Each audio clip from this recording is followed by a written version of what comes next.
Bueno, primero tenemos que empezar a definir la virtualidad, porque dentro de todos los estudios que se han llevado adelante, muchos hablan de que lo virtual es opuesto a lo real, cuando en realidad esto no tiene nada que ver, sino que tiene mucha incidencia la virtualidad en lo real y no es una oposición, sino que termina siendo el sostén de la verdadera red y de lo internet. Porque cuando hablamos de virtualidad hablamos del verbo y del latín que viene del vir, que viene de ver, y además decimos que en virtud de Facebook, por ejemplo, podemos realizar tal o cual cosa. Por eso hablamos de los poderes y la potencia o el poder de Facebook o el poder de Internet. Porque hablar de poder significa posibilidad, la potencia es posibilidad.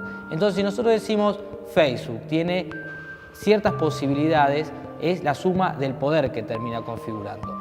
Entonces, cuando empezamos a desarrollar un poco lo que es la palabra virtualidad, lo que es el concepto más que una palabra virtualidad, nosotros nos detenemos y decimos, no, es mucho más que la realidad porque potencia mucho más allá lo que nosotros tenemos a nuestro alcance y a lo que tenemos en los límites de nuestras capacidades físicas e inclusive también mentales. Pensemos en la extensión de las capacidades de las que hablaba McLuhan, siempre pensando en teorías que incluso son de personajes y de historiadores y pensadores de adelantada, de avanzada. Entonces ellos empezaron a hablar de la extensión de las capacidades. Si nosotros hoy pensamos de un parlante, si hablamos de un micrófono, por ejemplo, estamos extendiendo la capacidad de la voz, la capacidad del oído en el caso de los micrófonos. Pensemos incluso en los implantes cocleares que tanto se están dando incluso hoy aquí en la provincia de San Luis y también mucho en Córdoba. Estamos haciendo una extensión de la capacidad auditiva. Lo mismo en el mouse. Si empezamos a hablar y vemos el mouse, lo que estamos haciendo es una extensión de nuestra mano. El teclado, una extensión de nuestra escritura, mientras que el parlante, decimos una extensión de la audición o de poder potenciar ese audio. Entonces, todas estas extensiones de capacidades se dan a partir de este concepto de virtualidad que tiene que ver con en virtud de Facebook, en virtud de un parlante, en virtud de un micrófono, nosotros podemos extender o hacer tal o cual actividad o cual distintas prácticas. ¿En qué cambió Internet y las redes sociales posteriormente? Cambió todo, cambió nuestras formas de comunicarnos, nuestras formas de expresarnos, nuestra forma de vivir, principalmente en la comunicación, que es lo que nos lleva el día a día. Dentro de uno de los axiomas de Paul Watzlawick, que muchos conocen, dice que es imposible no comunicarse. Entonces, desde aquí nosotros decimos, bueno, cambió toda nuestra forma de vida porque continuamente estamos comunicándonos de una u otra manera. Las redes sociales lo que tienen es un fuerte sustento en la comunicación social, por supuesto, pero también empezó a tener fuerte auge, principalmente en lo que son las compañías, las empresas. Allí se destinó muchos recursos y muchas distintas inversiones que realizaron las empresas para empezar a conseguir los datos, para empezar a, en vez de realizar encuestas puerta por puerta, en vez de realizar esas encuestas para saber si un jugo le gustó a tal o cual persona en un supermercado, directamente con el Big Data se compran datos, se compran perfiles, se compran gustos y a partir de ahí la empresa ya no necesita ir más al supermercado, sino que directamente paga un servicio de Big Data para conocer a qué clientes puede alcanzar con su producto. Pero volviendo a la virtualidad, Michel Serres es un filósofo francés que establecía que hay una franja blanca. En esta franja blanca es donde nosotros nos situamos a la hora de conectarnos a través de cualquier dispositivo o ordenador. En esta franja blanca es donde coincidimos todos, donde si yo te envío un mensaje de WhatsApp, me sitúo en esta franja blanca, al igual que el que lo recibe, al igual que si estamos en una lista de difusión del mismo servicio de mensajería, estamos todos inmersos en esta franja blanca donde lo cercano se acerca, lo lejano se acerca, estamos todos ahí inmersos en esa franja blanca. Él lo define como la unión de la paleta cromática. Todos los colores se concentran y confluyen en un blanco, por eso de ahí la franja blanca.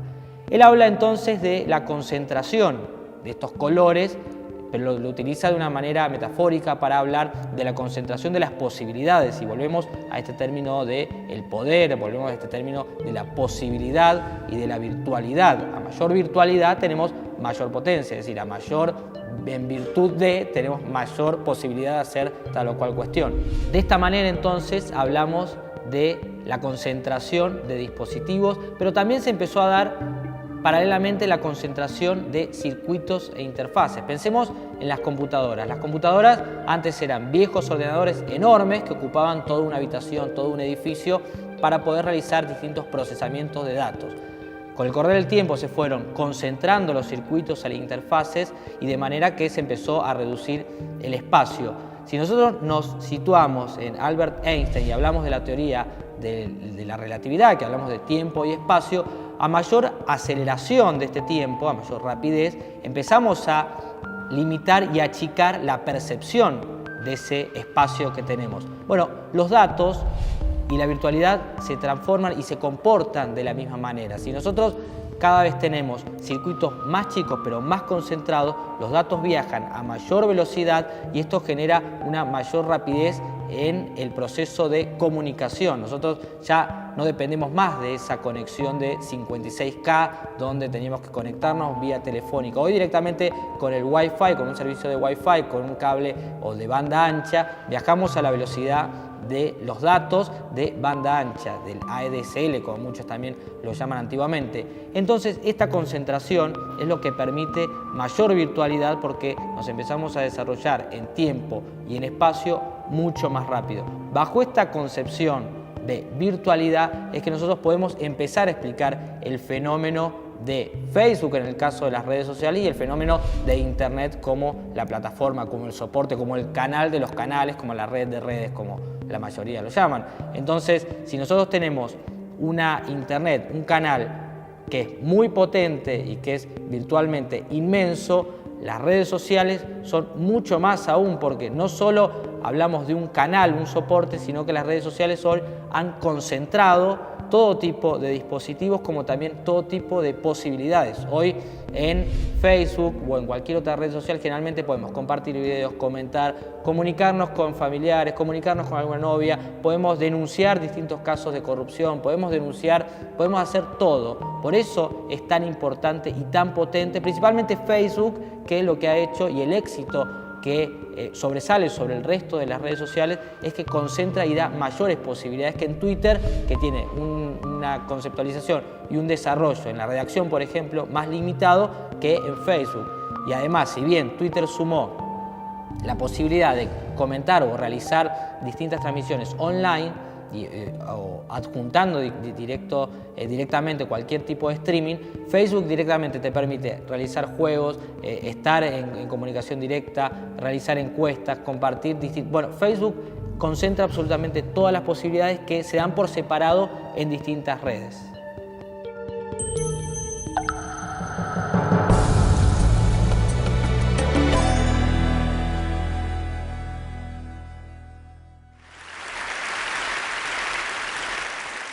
Si recuerdan aquella primera década de la web, esta era un lugar realmente estático.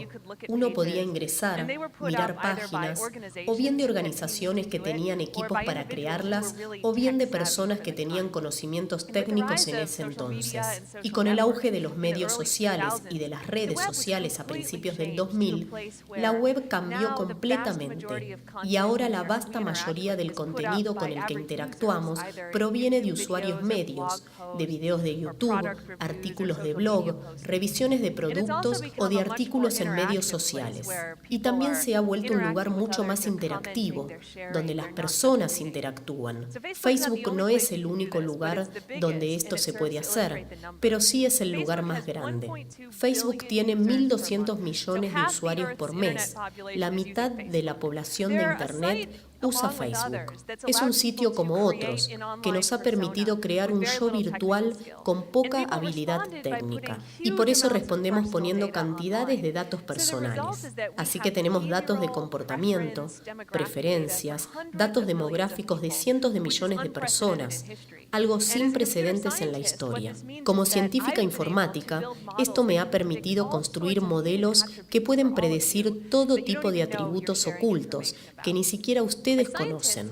usamos eso para ayudar a interactuar en línea, pero hay aplicaciones menos altruistas y existe un problema en el desconocimiento del usuario de estas técnicas y de su funcionamiento. Por eso hoy quiero hablarles de algunas cosas que podemos hacer y luego brindar ideas para mejorar, para devolverle un poco de control a los usuarios. Esta es Target, la empresa. No solo puse ese logo en el vientre de esa pobre mujer embarazada.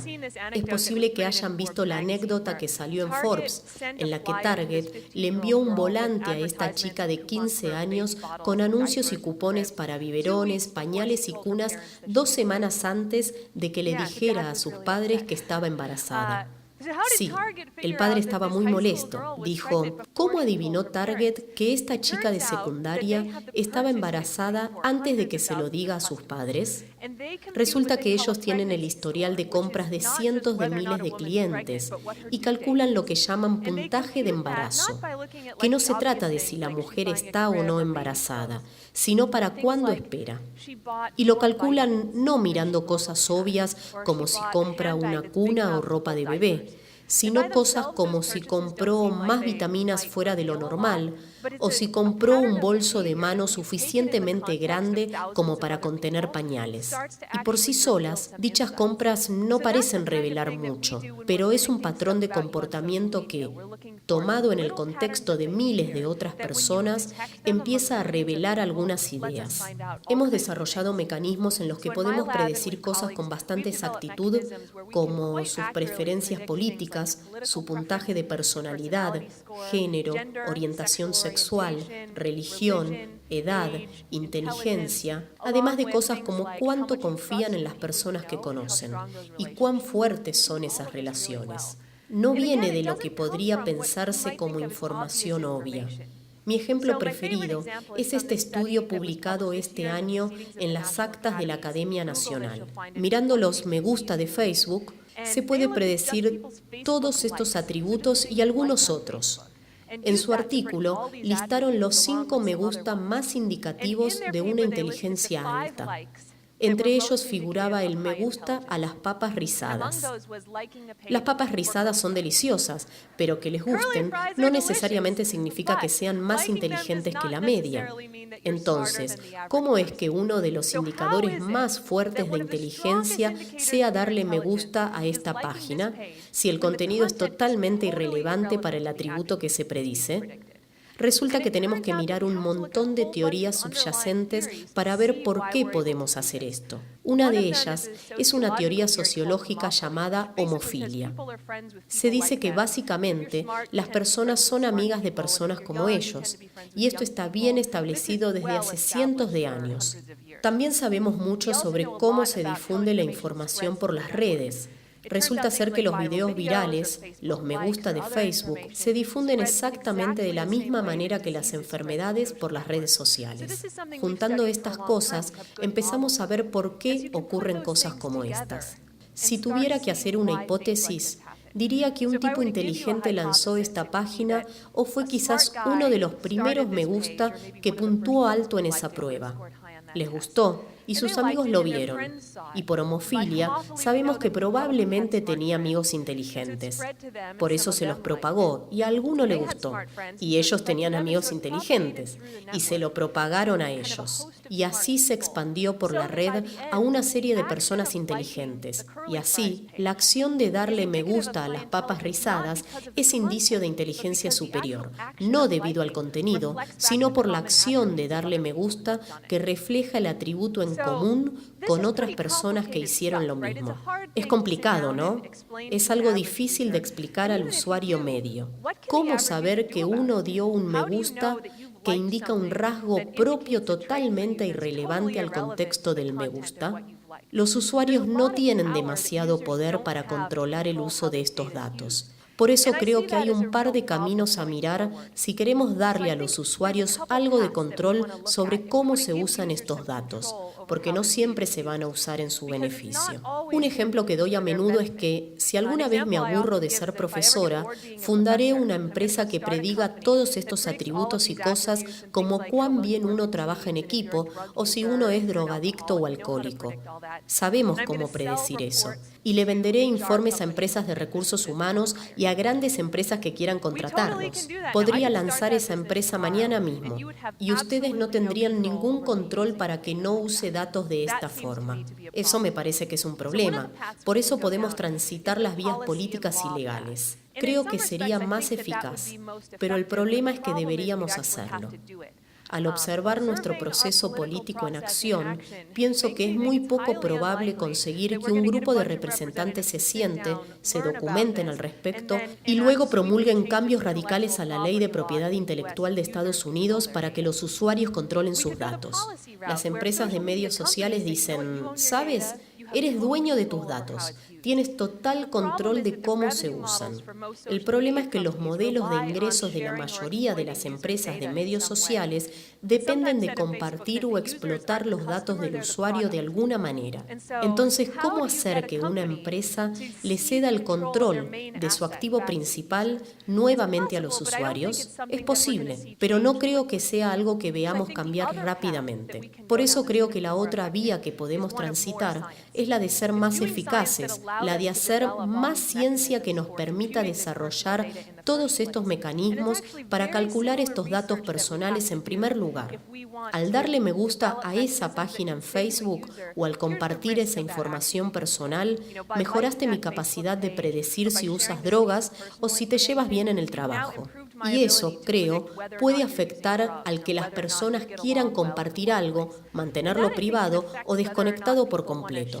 También podemos ver cosas como permitirle a las personas cifrar los datos que suben para que estos sean invisibles o sin valor para sitios como Facebook o servicios de terceros que los acceden, pero que los usuarios que la persona seleccione puedan verlos.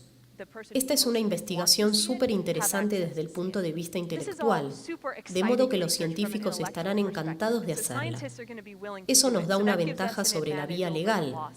Uno de los problemas que surgen cuando hablo de esto es que si las personas empiezan a mantener estos datos privados, todos esos métodos desarrollados para predecir sus rasgos fallarán.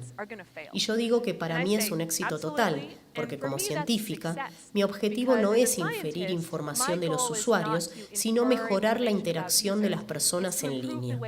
A veces, eso implica inferir cosas sobre ellos, pero si los usuarios no quieren que use esos datos, creo que deberían tener el derecho a pedirlo. Quiero usuarios informados, que aprueben las herramientas que desarrollamos. Por eso creo que incentivar este tipo de ciencia y apoyar a los investigadores que quieran ceder algo del control nuevamente a los usuarios y quitárselo a las empresas de medios sociales implica evolucionar. Y creo que todos estamos de acuerdo en que es una manera bastante ideal de ir hacia adelante. Gracias.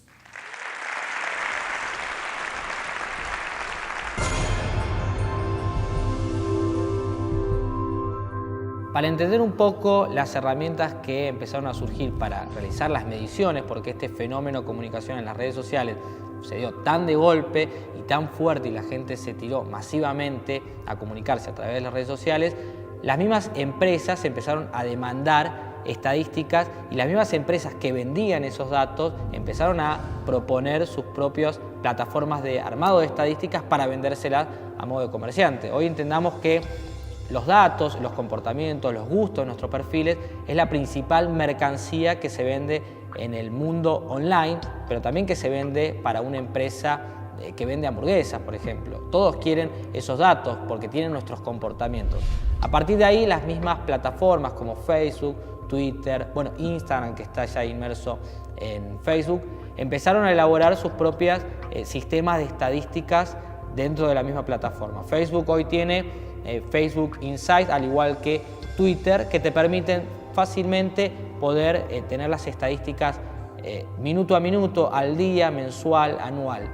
Estas estadísticas son muy fáciles de manejar porque hoy no solo una empresa que quiera tener su fanpage en Facebook puede acceder a esta estadística, sino que también personas que se hayan armado una fanpage de un grupo de fútbol, por ejemplo, puede también acceder. Entonces tiene que ser un lenguaje coloquial, tiene que ser de fácil acceso y de fácil lectura y principalmente de fácil análisis, porque de nada nos sirve tener métricas y distintos análisis y números si no los podemos procesar y sacar en concreto algún beneficio o algún objetivo. Entonces tenemos que pensar, bueno, ¿qué queremos analizar?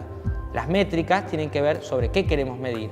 Uno de los principales objetivos es medir el engagement. El engagement tiene que ver con la profundización y la interacción que hay entre una fanpage, por ejemplo, y nuestros usuarios, nuestros seguidores, nuestros likes que tenemos. Bueno, esa interacción se mide a partir de los comentarios que tienen, los compartidos que tenemos, además de los likes. Entonces, de nada nos sirve tener una gran cantidad de seguidores que incluso se pueden pagar mediante distintas herramientas y plataformas pagas, sino que también lo que necesitamos es tener interacción, que la gente pueda comunicarse con todos nosotros, pueda preguntarnos, pueda responder.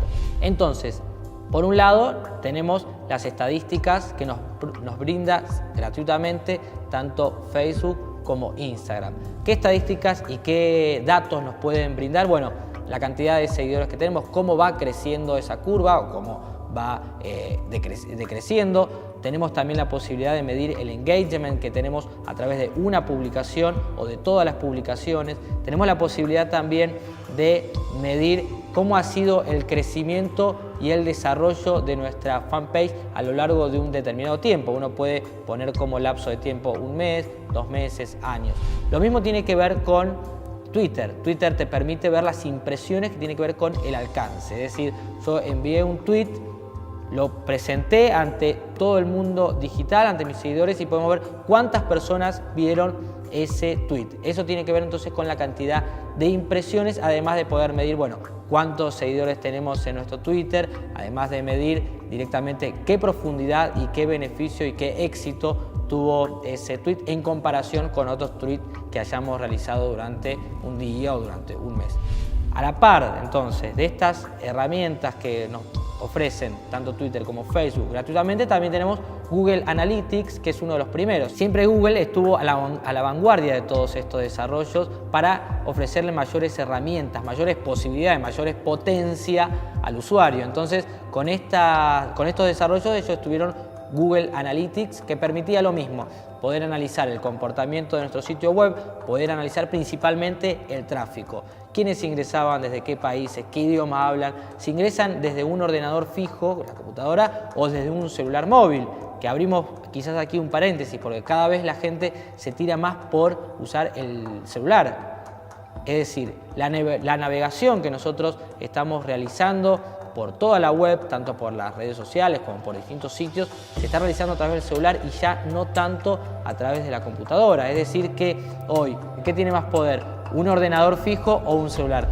Lógicamente el celular, porque hoy concentra muchas más posibilidades, porque hoy directamente es mucho más libre, es móvil a la computadora, que quizás es un poco más tosco poder llevarla. Entonces decíamos que también estaba, a partir de las herramientas de estadísticas de Facebook y de Twitter, teníamos a Google Analytics y además tenemos algunas pagas como Social Baker, como Sprout Social o también Hootsuite. Si bien te permiten un mes de utilización gratuita, ya el siguiente mes te empiezan a cobrar. ¿Y por qué cobran? Porque muchos community managers, que son una de las nuevas profesiones que han nacido en estos últimos tiempos, requieren de estas herramientas para poder automatizar la programación de los tweets, para automatizar la programación de los mismos posts que realicemos en Facebook, que realicemos en Instagram. Entonces es una herramienta que se necesita para poder complementar el trabajo de un community manager, que básicamente se dedica a eso, a gestionar